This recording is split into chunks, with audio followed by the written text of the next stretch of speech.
Now, let's get to our first guest, Pennsylvania Congressman on the House Appropriations Committee, Guy Reschenthaler. Congressman, great to see you.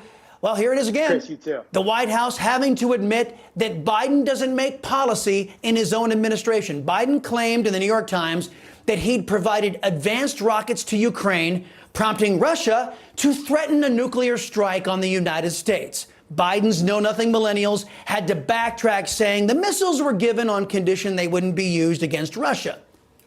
Congressman, politicians of both parties are treating Joe Biden's behavior as if it's normal. Should those politicians be in elected office today?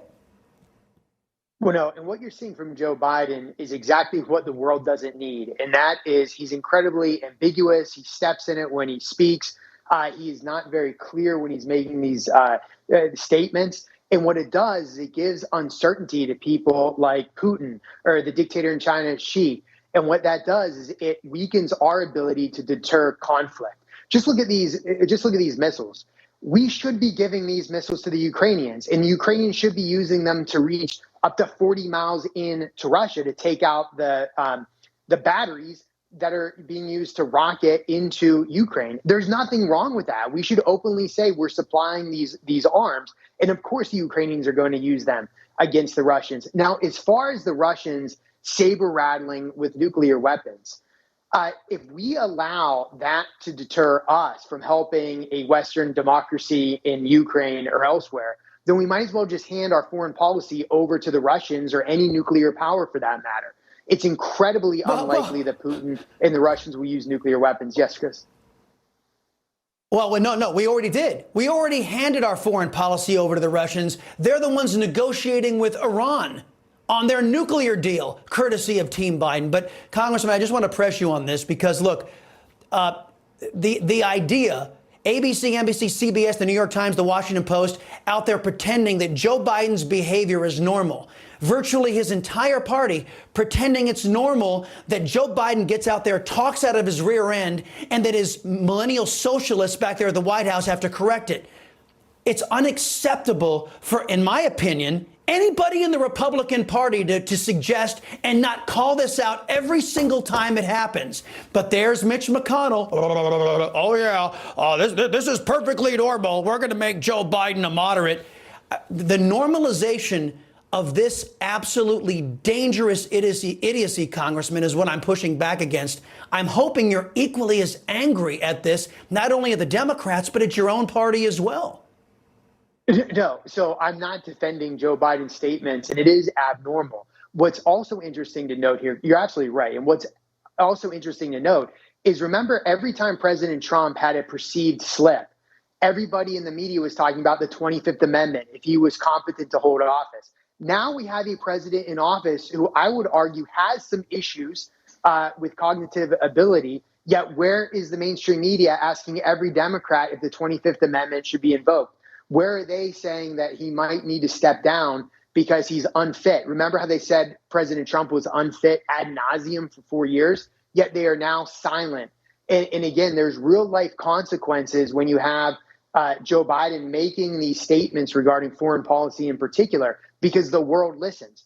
And just to go back to the Iranian nuclear deal, I just returned from a trip to Saudi Arabia. I can tell you our allies in Saudi Arabia are incredibly concerned that Joe Biden is selling the Arab world down the river so that he can get a perceived win with Iran. And let me tell you, if Iran goes nuclear, it is a huge problem for the region. It's a huge problem for us. It's a really big problem for Israel. And our allies in the Middle East are sitting there watching this president give this sweetheart deal to the Iranians, who just take the money they get from the United States and fund terror organizations everywhere from Hezbollah to the Houthi rebels in Yemen, and leading to destabilize that region. And it's all because Joe Biden and before then President Obama thought that they could score points for the international community to get this deal. Oh, Obama, let me be clear. Let's turn over nukes to the Iranians. What could go wrong? Let me be clear. Look, the Democrats are up to, they want to vote on a bill for gun control. None of the provisions in this bill would actually stop the Uvalde shooting or any of these mass shootings. So that's what they're concentrating on. You've been concentrating. You recently passed one of your bills in support of our first responders. Tell me about the legislation.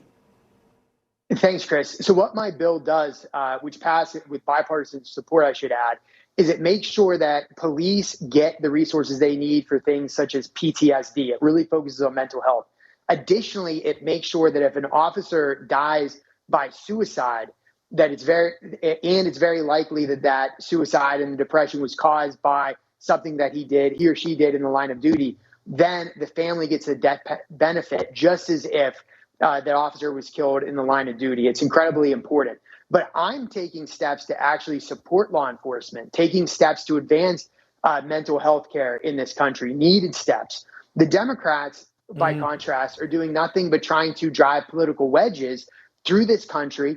They never miss an opportunity to politicize a tragedy. And that's what you're seeing going on right now with this most recent shooting. Sure.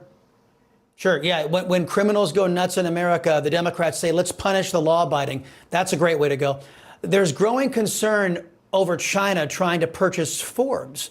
Now, Congressman, with ABC, NBC, CBS, CNN, MSNBS, the New York Times, and others already pushing the communist propaganda under the Democrat banner, do we really need the CCP here in America with a direct channel to our people?